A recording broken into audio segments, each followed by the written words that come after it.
Most women spend their lives trying to be light. They're taught to be agreeable, gentle, accommodating, to shine with grace, to never offend, to stay soft and beautiful like flowers bending toward the sun.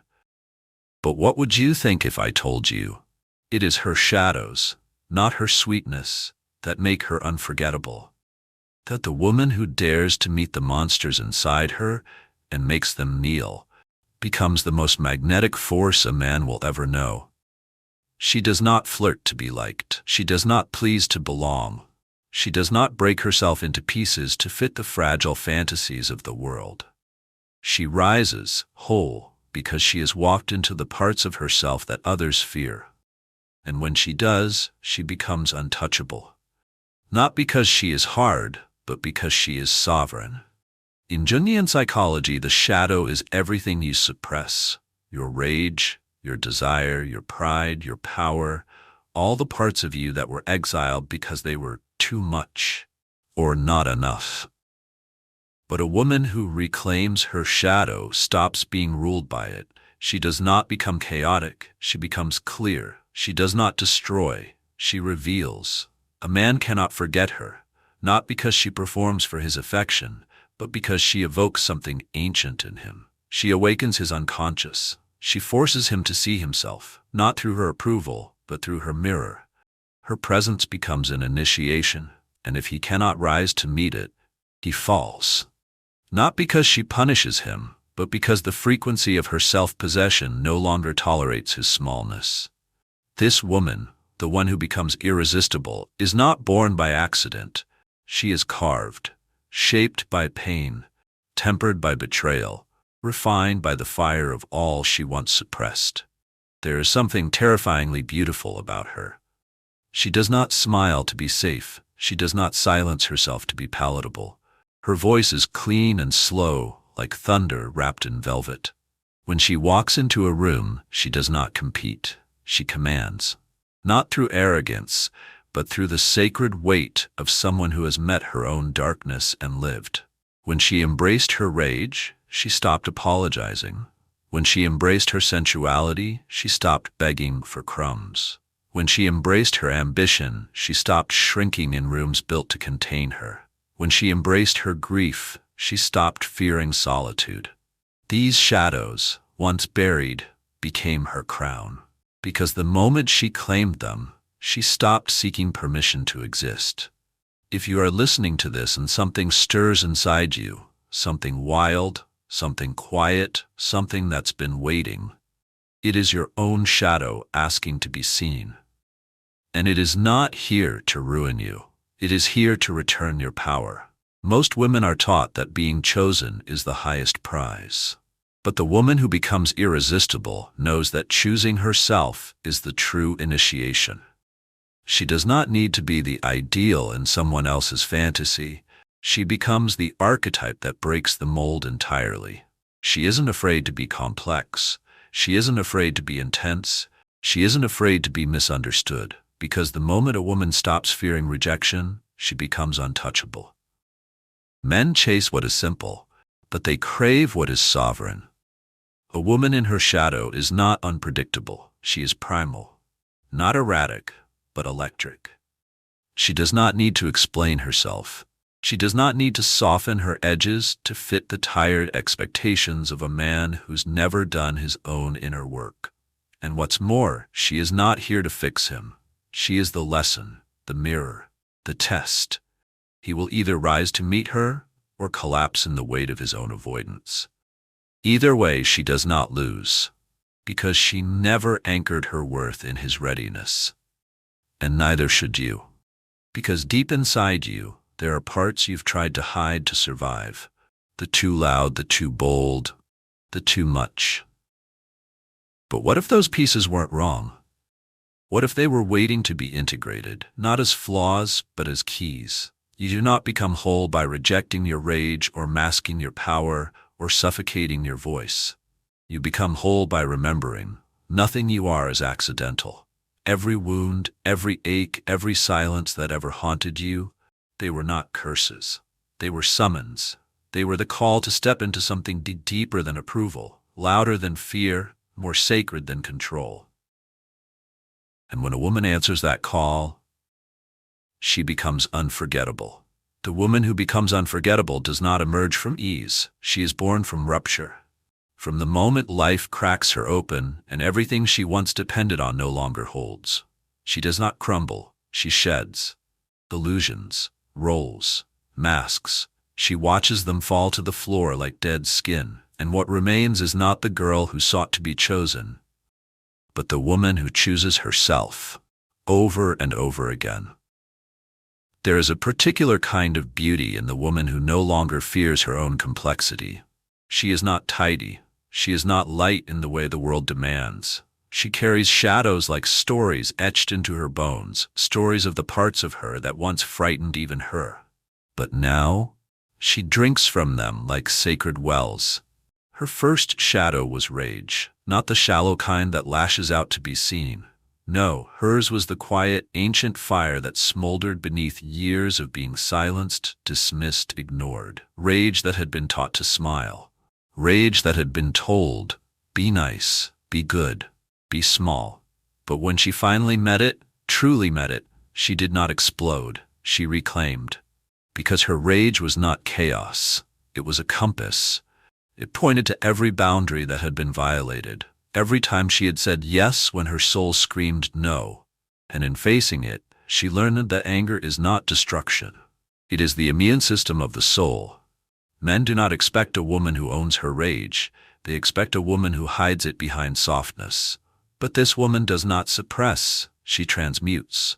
Her anger does not burn bridges, it builds gates, and only those who come correct, who come clean, who come conscious may enter. Then there was her desire, that old wild ache she had once pushed down beneath shame. Desire not just for touch, but for life itself. For beauty, for depth, for sacred erotic power. She had been told to dim it, told that a desirable woman was dangerous, told that her sensuality was a threat. And perhaps it was, not to good men, but to fragile ones. Because true desire, unashamed, sovereign, electric, shatters the performance of politeness. When she embraced this shadow, she stopped giving her body to those who hadn't earned her mind. She no longer confused validation with connection, and she realized that being desired is not the same as being seen. The former flatters the ego, the latter touches the soul, and only one of them can feed a woman who has fed herself. Men feel this, even before they understand it. Her presence unsettles them, not because she manipulates, but because she doesn't need them. And yet, she invites them. With the gaze of a woman who has nothing to prove, nothing to perform, nothing to chase, her desire becomes an offering, not a currency. Her third shadow was ambition, that burning force she had once muffled to be loved. A woman with vision is often seen as a threat, especially when that vision includes no room for dependency. But this woman, the one who has embraced her sacred hunger, no longer fears being too much. She does not shrink to soothe others' insecurities.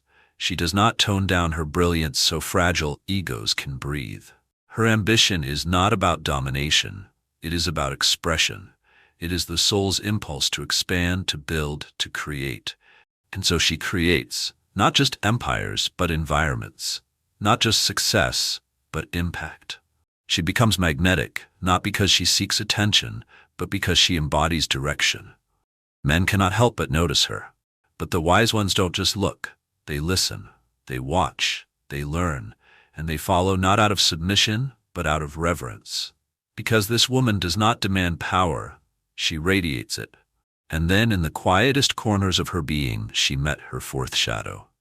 Grief, the oldest of them all, the ache behind the anger, the heartbreak behind the hunger, the sorrow of being misunderstood, overlooked, unheld.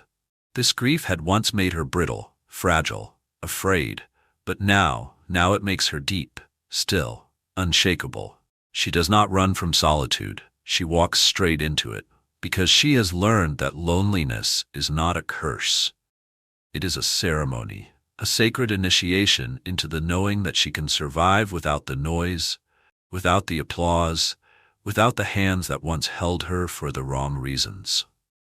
And when she emerges from this sacred solitude, she is no longer the woman who fears abandonment, because she no longer abandons herself. She walks differently now. She walks differently now. Not with haste, not with hesitation, but with the unhurried gravity of a woman who no longer asks for entry, she grants it. Her steps are a quiet rebellion against every moment she was told to disappear. There is no need to announce her worth. It follows her like a hush before thunder. Men feel her before they see her. Her presence doesn't scream, it summons. Something about her makes them straighten, listen, watch. Not because she demands attention, but because she carries the kind of silence that disarms. It is the silence of someone who has nothing left to prove.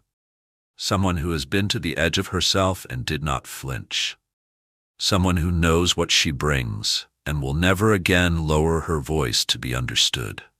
She does not chase. She does not perform.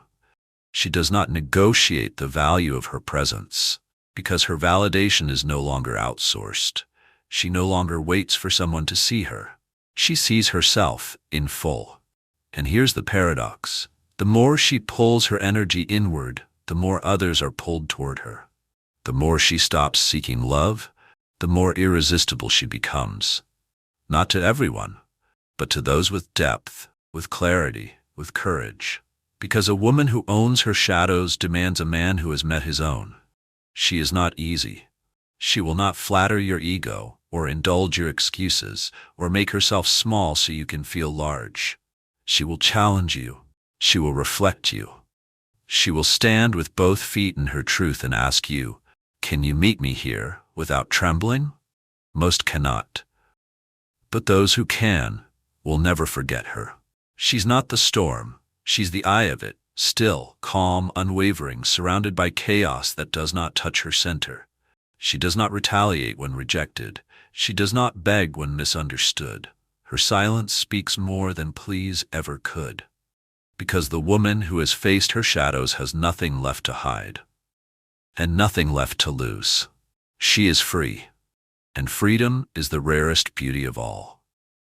In Jungian language, this is the process of individuation, becoming who you truly are, beneath the masks, beneath the projections, beneath the persona you were taught to wear. It is not a path for the faint. It requires exiling your need for approval. It requires the death of the little girl who only wanted to be loved. And in her place, a sovereign rises, one who loves herself enough to walk alone, rather than settle for half-hearted connection. She no longer looks for completion in a man. She invites companionship, yes, but as a partner, not a savior. She is no longer attracted to potential. She sees through it. She no longer mistakes intensity for intimacy. She knows the difference. She no longer lets trauma dress up as chemistry. She's done dancing with ghosts. And this is why she becomes a mystery to those who still operate on the surface. They try to decode her with shallow eyes. They try to possess her with hollow hands. But she does not bend for that kind of grasp, because she knows that only a man who has faced his own depths can handle the depth of a woman who has met hers. And yet, there is no bitterness in her, no cynicism. She is not hardened by what she's lived through. She is refined by it. Her edges are not walls, they are thresholds, and only those who can walk through fire may cross them. Some call her intimidating, some call her difficult, some call her dangerous. But to the awakened man, the one who has crawled through his own darkness, who has stripped away the armor of performance and pride, she is home. Because a woman who has embraced her shadows does not love from emptiness. She loves from overflow. She does not give to be chosen. She gives because she is choosing. She does not merge to be saved. She merges because it is a sacred act, a holy exchange between two sovereign beings who no longer fear being alone and therefore can truly meet. This is not a love story. This is a story of returning, of becoming, of remembering. And the deeper she goes, the more radiant she becomes, not in a loud way, but in a way that draws souls like magnets. Because shadow work doesn't make her dark, it makes her whole. Wholeness is a quiet power. It doesn't scream for attention. It doesn't glitter to seduce. It does not ask the world, "Am I enough?" Because it already knows.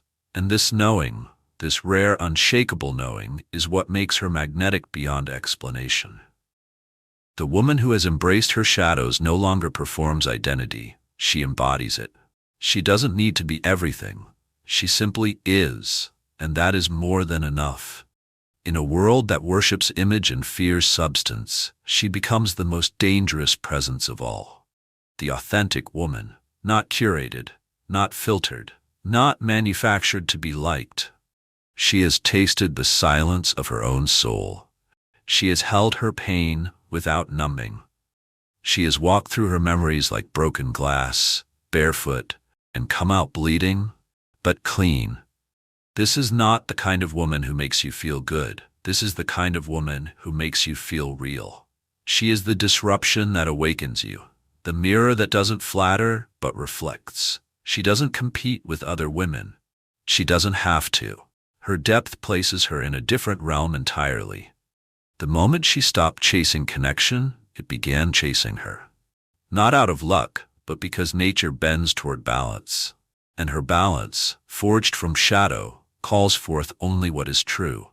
Falsehood cannot survive in her presence. Pretense wilts.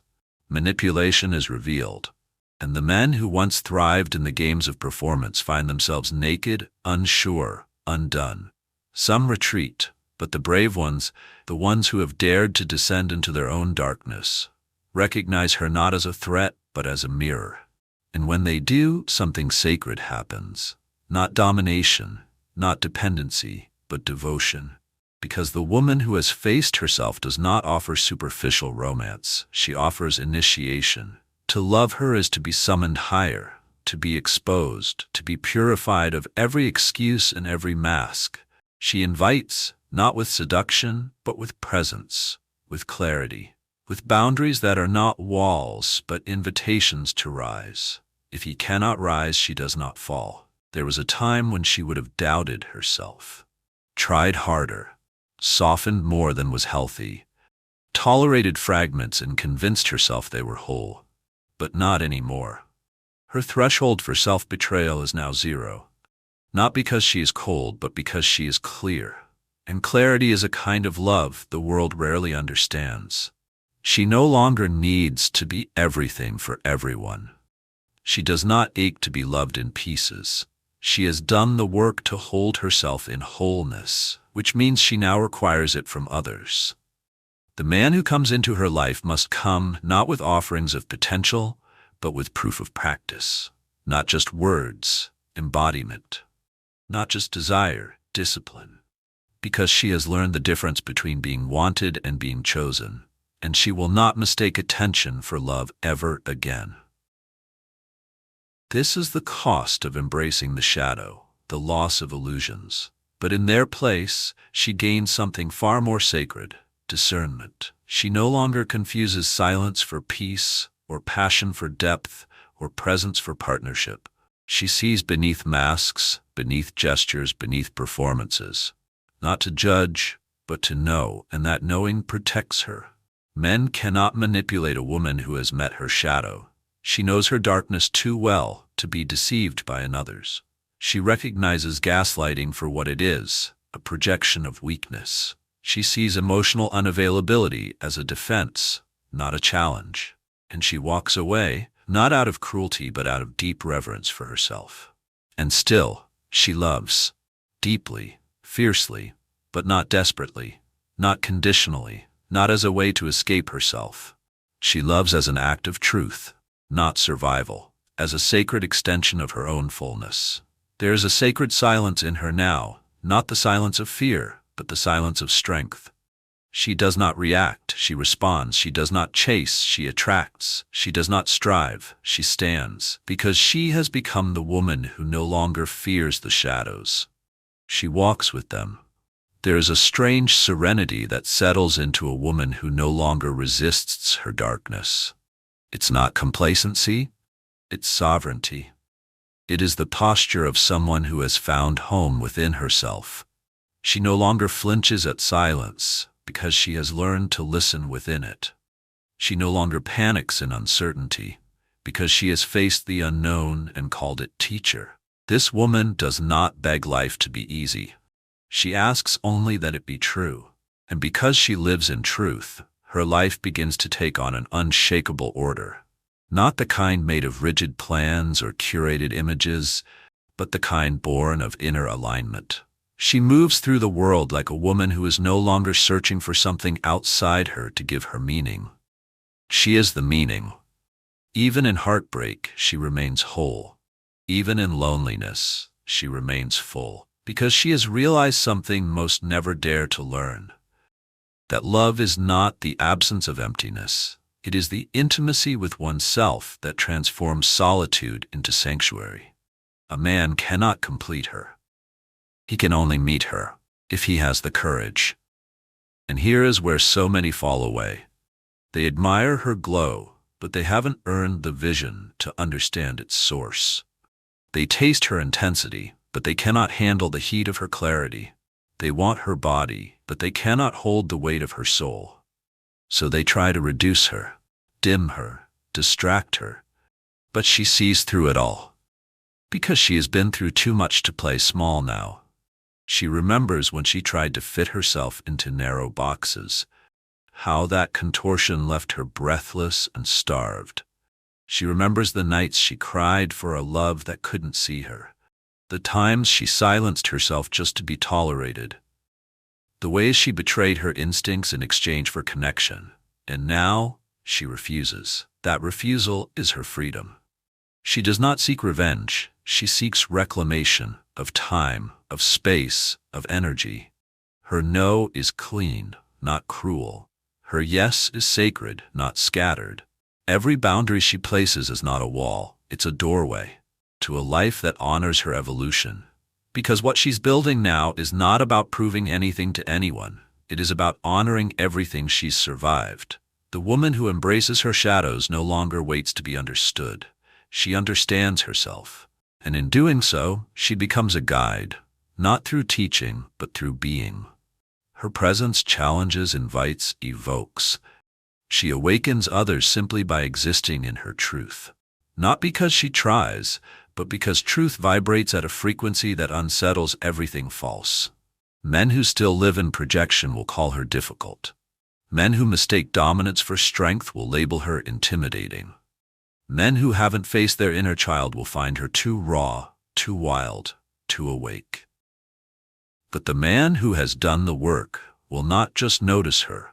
He will recognize her, not as someone to possess, but as someone to honor. Because she is not the fantasy, she is the fire.